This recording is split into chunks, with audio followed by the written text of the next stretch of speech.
Welcome to Bay Area Innovators. Today I'm delighted to introduce a true innovator in the crowded Silicon Valley innovation space, Zain Zaidi. We started off TransCrypts raising angel money, primarily through our equity crowdfunding campaigns built on WeFunder and Start Engine. Right after that, we were accepted into Techstars. In Techstars, we were really blessed to have learned from phenomenal mentors. When San Jose State University lost his transcripts that he needed to send to Harvard for graduate school, he came up with an idea to fix the problem, which eventually led him to start a successful company with millions of dollars in revenue.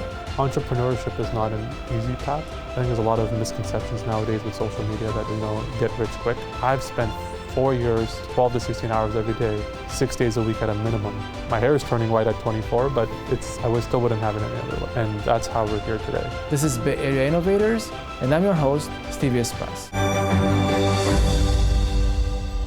Zain, welcome to our program. Thank you for having me. Great to have you here. So, I think you and your company pretty much embody the spirit of Silicon Valley, which is innovation. And when you see a problem, you fix it, but you create a company, you create, an invention, how to fix it, right? So transcripts.com, please tell us, how did it come about? Yeah, so I created TransCrypts 2020. My co-founder, Ali. TransCrypts is really the embodiment of TransCrypts is that we believe that individuals should own and control their own data. Right now, third parties, large organizations, government agencies control our data. We think that power should actually reside with the individual. So TransCrypts actually came through my own experience applying to grad school. I was applying to grad school, and in doing so, they wanted to verify my undergraduate transcript, to verify that the grades I had stated on my application were correct, obviously. So I'd gone to my registrar's office and had them send over my official transcript. And unfortunately, my grad school never got that official transcript, which almost cost me my admission spot in grad school, which was quite scary. It got me thinking, well, why am I reliant after spending 4 years and tens of thousands of dollars in tuition, getting an electrical engineering degree? Why am I reliant on my school to prove that I actually graduated? Why don't I own anything that can actually prove that I graduated my university? It is not even the school, it may be a bug in the system or an employee who forgot to click or some minor thing. The back office of these organizations are so large that I'm sure it wasn't intentional, but somehow, some way, my request for an official transcript fell in the cracks somewhere. And this was during COVID too, so I'm sure there was a lot of chaos going on. But nonetheless, it shouldn't have, it almost impacted my life in a very negative way. So it got me thinking, can we create a system where individuals actually own their verified history? And how did you get around to do it? Yeah, so we originally, as the name implies of the company TransCrypts, we were focused on academic records. We quickly realized that solving the academic record problem was a very, very large problem to solve, and we were quite frankly too small at the time to go after that large of a market. So we had pivoted into the HR space. HRs deal with employment and income verification issuance all the time. What that means is that when an employee applies for a bank, loan, a new place to live, a new job, the HR usually is the one verifying, yes, this employee worked for us, and if relevant, here's how much money they've made or here's how much money they're making. What we realized is that there's a way for us to automate this entirely by integrating directly with the HR database, using the information already in that HR database, creating verified blockchain records of that information, and allowing the employee themselves to self-serve those requests directly, rather than having those verifiers go through the HR department. So the idea is the employee actually owns their own data. Precisely. And then through your system, through your website, they just click on a button and then it goes to whoever asked for it, if it's for a loan or for employment application. Exactly. It's as simple as that. You go on to transcripts.com. If you're an employee of one of the 250 enterprises that we serve, you'll have your employment and income documents already there waiting for you. You just click share, and you send it to whoever's email that you wanted to send it to. Now, the Silicon Valley is a hotbed of inventions and startups, right? How difficult was it to do another startup, as in your case? Extremely difficult. I was a college student. I didn't know anything about how to build a company. I didn't know anything about how to do enterprise sales, right? Enterprise sales is a very difficult thing for me personally to learn to do. Meaning to large, selling to large companies. How do you go to a Fortune 500 business with a product and navigate, all the bureaucracy that you have to go through to go from start to finish to get that final sales contract, right? That was incredibly difficult. That's something that took me probably a year to 2 years to learn. And I was lucky enough to have some great mentors and advisors along the way to kind of help me with that, but it was incredibly difficult. What kind of help did you get? You had family, or you had your partner, right? That was very helpful. Yeah, I mean, my family has been phenomenal. My parents have been very supportive of me, right? My entire family has been very entrepreneurial in spirit. I've had relatives that have owned companies, so it's been great to be able to see their successes and kind of learn from them. But also, of course, my co-founder, Ali. Ali's a technical genius. He's a little obsessive in a way that where you give him a technical task and he will not get up until it's solved. He's the co-founder and CTO of TransCrypts. Incredibly good trait to have in a CTO. So he's helped remove a lot of that product development burden off of me, whereas allowed me to focus more on sales and fundraising and all that. Tell me how you feel about the importance of having a partner that you can really work well with, having the chemistry, the understanding that, what he doesn't know, I know, and vice versa. Extremely important, right? Running a startup is like, it's almost like a marriage, right? Like you need, both partners need to uphold their ends, their responsibilities. And then there are times when you're unable to uphold your responsibilities, right? In the past 4 years, we've had family emergencies, debts in our family, sicknesses, all that stuff that have happened. And it's nice knowing that there's someone that you trust who can, take over your role or your responsibilities for a few days until you can come back into the office and deal with it. So it's really nice having someone like that. And you also are spending 16 hours a day with them, 6-7 days a week.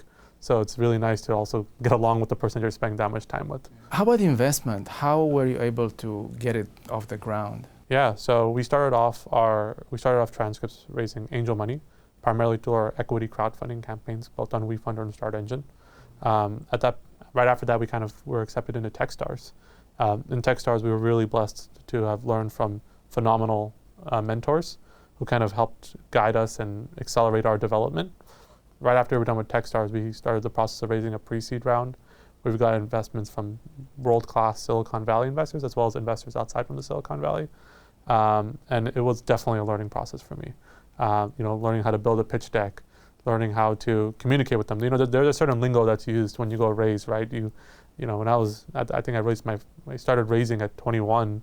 When you're 21 years old, you're not necessarily familiar with that lingo, right? How to present yourself, how to talk about the company, how to simplify ideas in a way that's easily digestible, and how to tell that story so that investors believe in you and believe in what you're building. Can you give us some examples of your mentors, who they were, and some of your investors, if it's... Absolutely. Our managing director from our time at Techstars, Isaac, who's been a phenomenal help.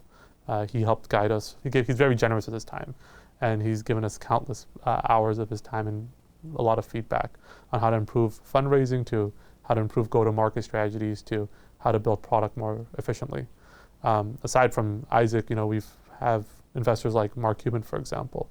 Mark's also been very generous at time. He's a very busy person, but whenever we have questions, we email him, and he's been very responsive and receptive to our questions and concerns. And there's almost no one in this world who can tell you marketing better than Mark Cuban can, because he's extremely well known and well regarded, and he's been extremely helpful in those regards as well. How did you get him to believe in your product? Started off in 2021.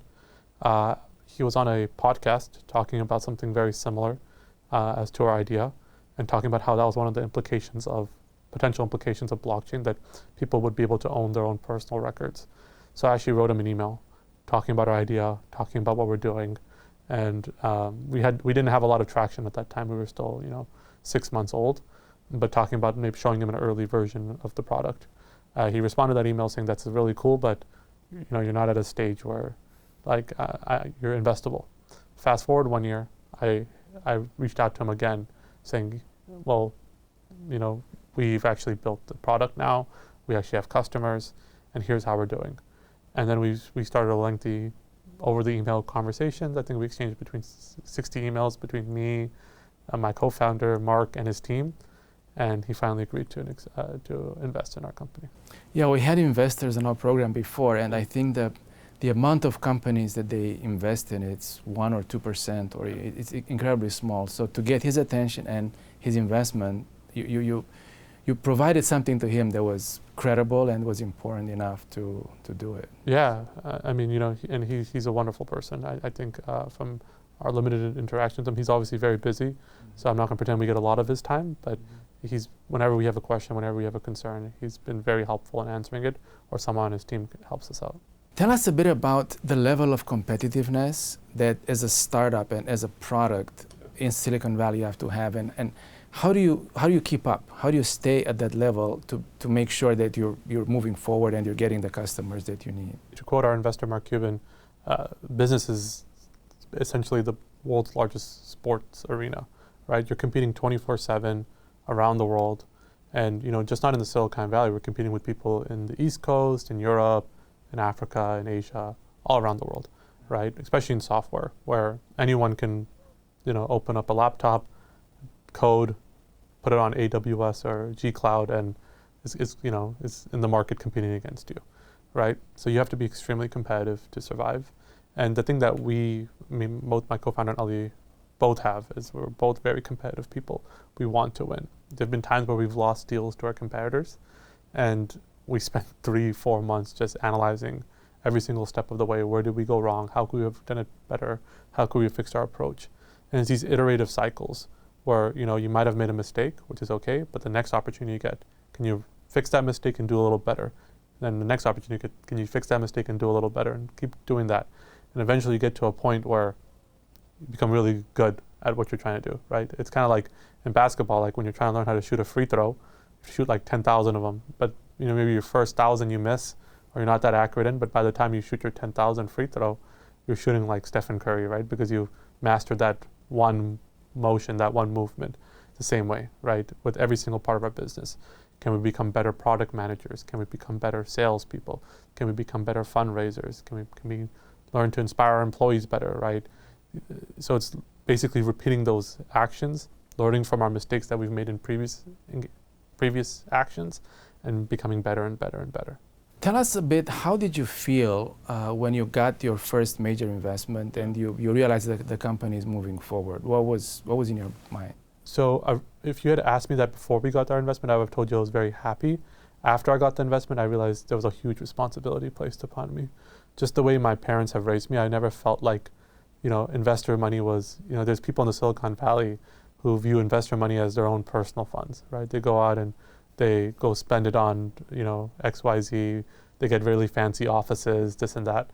For me, I didn't take a salary for the first 3 years of the business, even though we had raised money. Why? Because I had believed I owed a responsibility to our investors to first prove out the business model, to reduce the amount of money that we were spending by as much as possible, so that, when I do decide to take a salary, it's not off of their money, it's off the revenue that we're bringing in, right? So that's kind of, I viewed it as a responsibility. I viewed myself as I viewed that I had a lot of trust in me, and I didn't want to disappoint those people because, they trusted a 21-year-old, 22-year-old with millions of dollars. And I felt that, and I didn't want to be, I've heard of all the bad instances, the bad actors, and I didn't want to even be perceived anything like that. So that's kind of, I was happy when we raised it, but then I was like, okay, now it's time to really get to work and really to build something very valuable. And that's, of course, going to make it very attractive for the investors to work with people like you, because they sense that responsibility. Yeah. What is your ultimate goal with the company? Yeah, our ultimate goal is to build the best business that we can, right? I think TransCrypts has the ability to become a multifaceted, multi-product organization where our primary focus is empowering users with data, right? How can we empower the average individual with their data? So we have a blockchain component there, we have AI that we're utilizing now, right? And to build a modern day credit bureau, whereas with the traditional credit bureaus, they're the ones who own your data, but with our version, you're the one who owns your data.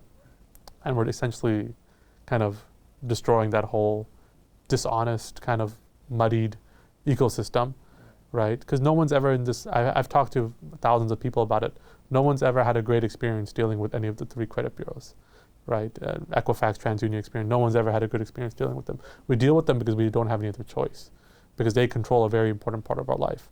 Well, can can we remove that power from them and give it back to the people? That's kind of what we want to do. Have you had any bad experiences with them, with those agencies, in the sense of they're probably not happy that you're taking over part of the Yeah, market? I mean, we've taken a lot of their customers, and I'm sure, I haven't spoke with anyone on their one-on-one yet, but I'm sure they're noticing it. But it's all part of the friendly competition, right? May the best product win, and we're going to continue improving our products, and hopefully they continue improving theirs, and we'll let the customers decide which one is better. Tell us, what do you think was one of your biggest accomplishments? You're still very young, so you probably have a lot more to go. But so far, your biggest accomplishment, and then a biggest mistake you made with your startup. I think my biggest accomplishment is that our employees are very happy at TransCrypts. I view being a leader a little different than I think maybe many other people view as being a leader. I have a very tremendous responsibility to our employees. A lot of our employees are, we have a lot of employees that we brought in from Canada, and they left their families behind in Toronto or Vancouver or Calgary and come to work for us. I mean, they have no one in the Bay Area.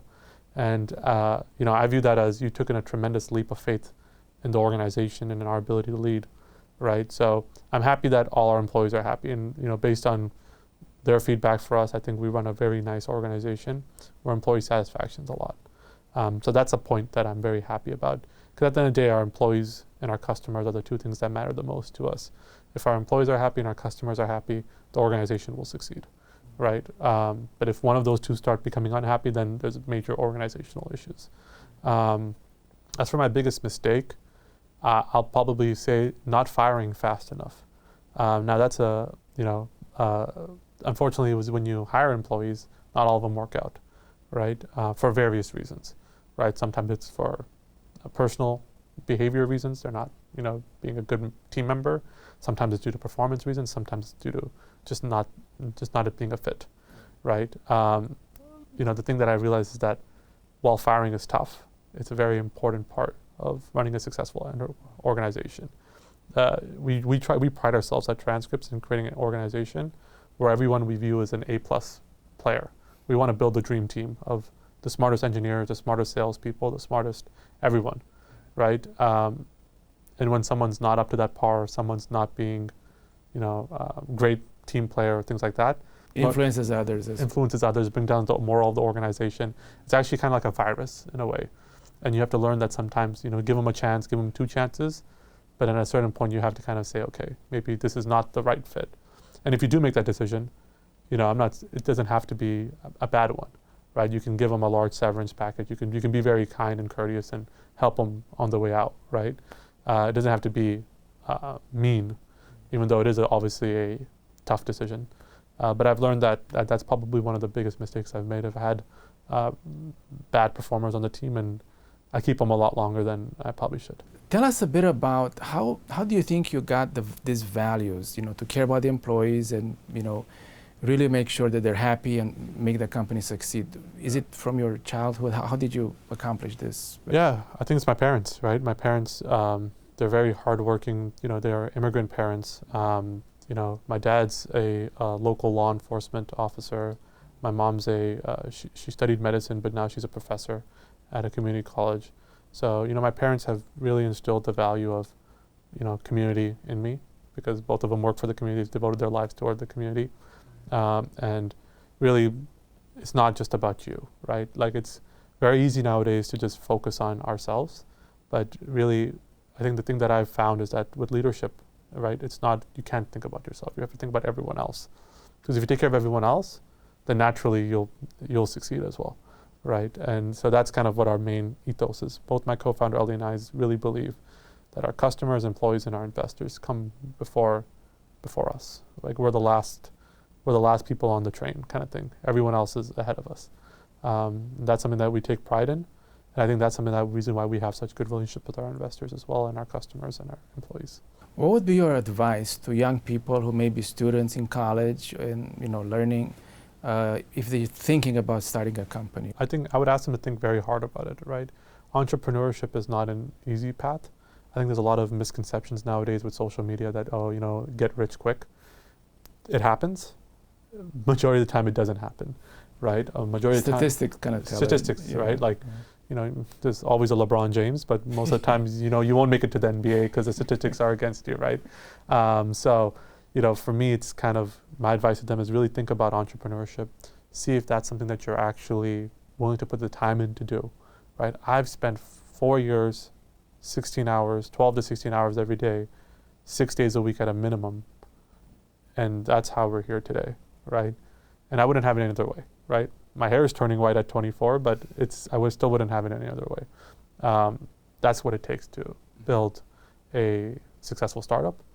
And if you can't do that, if you can't be honest with yourself about doing that, then there's a lot of great companies to go work for. You shouldn't waste your own time creating a startup. Well, I think that the spirit that you are talking about of working hard and giving back to the community, giving not to the community but to society, is something that's very important. What makes the Silicon Valley what it is and the U.S. of what it is. So, can you talk more about that? Your feelings, how this is the cornerstone of business. Yeah, I mean, a lot of times people try to cut corners, right? They try to take the easy way out, and the reality is that that works for a little bit of amount of time, but over 5 years, 10 years, it oftentimes comes and bites you back. Actually, the reality is to be a productive organization or to be a productive member of society, you have to always give, and you have to give it your all, and you have to help others. And what ends up happening is that not only do you foster trust, and trust is a cornerstone of business, but more importantly, you create value, right? Because the reality is that without work, you can't create value. And that value creation, I think, is what is one of the fundamental pillars of American entrepreneurship. I think that's really good advice. Yeah. Zain, anything else you'd like to add? I think the biggest thing is that having an ethos of give first, that's something that we learned at our time at Techstars. That's Techstars' motto, is an incredibly important ethos, right? We've learned doing this for 4 years, although not a very long time, that building relationships, treating people right, always pays dividends at the end. And that's something that I would encourage your viewers to go away with, and especially if they're thinking about creating a business. Sometimes you're like, sometimes it feels like doing good deeds might be a waste of time or something like that, right? But I promise you, it always pays back, and you reap a reward that you would never have expected, when you did that good deed a few years back. That's fantastic advice. Thank you so much for your time, Zain. 24 years old, successful businessman. Best of luck to you in the future. Thank you very much.